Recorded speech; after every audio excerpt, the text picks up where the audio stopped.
Welcome back. As we saw in the former prophets, Joshua, Judges, Samuel, Kings, just because I love God doesn't guarantee that my kids will. The record of these books reminds me of this lead-in of ABC Sports, their old Wide World of Sports. Listen to this.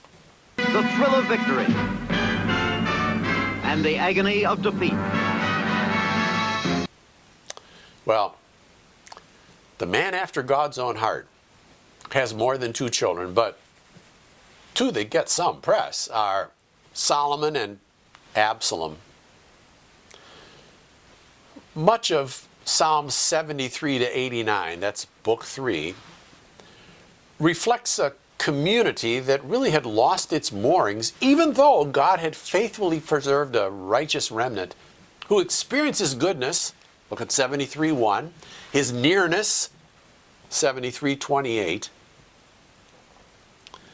But since the critical mass of his people had abandoned him, he gave them and the land over to the enemy, Psalm 74. Now, mind you, there's still a righteous remnant that God preserves, and they continue to worship Yahweh, 75:76. But in 77 verse 7 to 10, the psalmist gives voice to their struggle with whether or not the promised covenant is all over. Verse 7, will the Lord spurn forever and never again be favorable? Has his steadfast love forever ceased?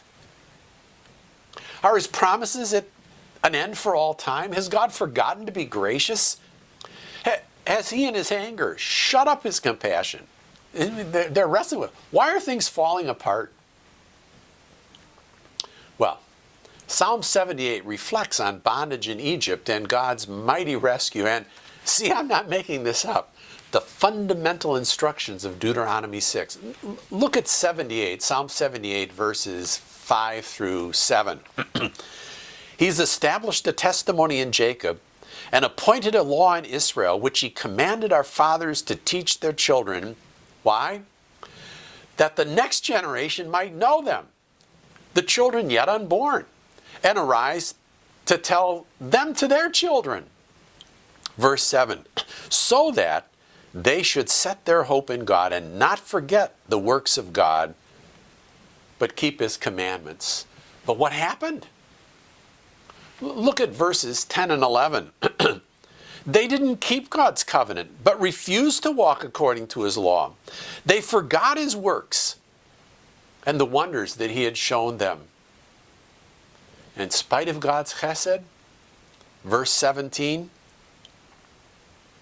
yet they sinned still more against him, rebelling against the Most High God in the desert. You see, because they didn't believe in God and didn't trust his saving power.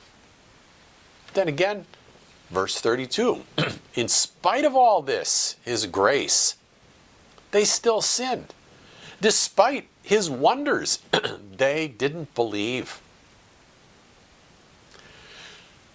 The nominality of followers of Yahweh, that is, people who claim to be followers of Yahweh, but in name only, is, it's amazing. Of course, that's no longer an issue once we get into the New Testament, right? Not so much. It is an issue in the New Testament, and it's an issue in the early church, and it's an issue in the in the modern church. You see, the tragedy continues until we get to the allusion of 2 Samuel chapter 7 and God's relentless pursuit of his mission. Look at Deuteronomy now. Look at Psalm 78, verses 70 to 72. He chose David his servant and took him from the sheepfolds, from following the nursing ewes. He brought him to shepherd Jacob his people, Israel his inheritance. With an upright heart he shepherded them and guided them with his skillful hand.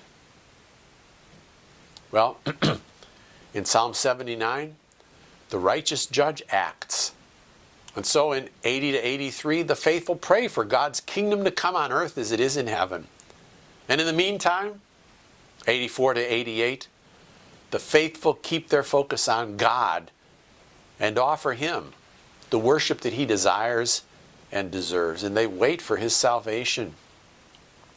Then Psalm 89 zooms in once again on the promised covenant to Abraham and to David and addresses the persistent question, did God abandon His mission? Is the promised covenant annulled? Will the righteous branch of Jesse, Yahweh's anointed, remember Mashiach, never come?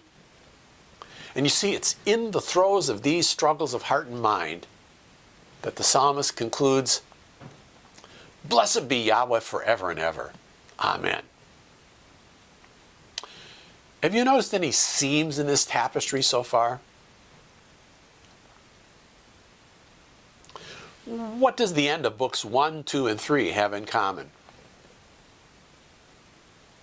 Well, book 1 ends in 41:13 with, blessed be the Lord, the God of Israel, from everlasting to everlasting. Amen and amen.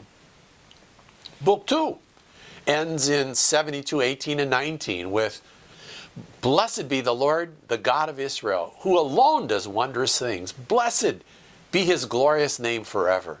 May the whole earth be filled with His glory. Amen and amen.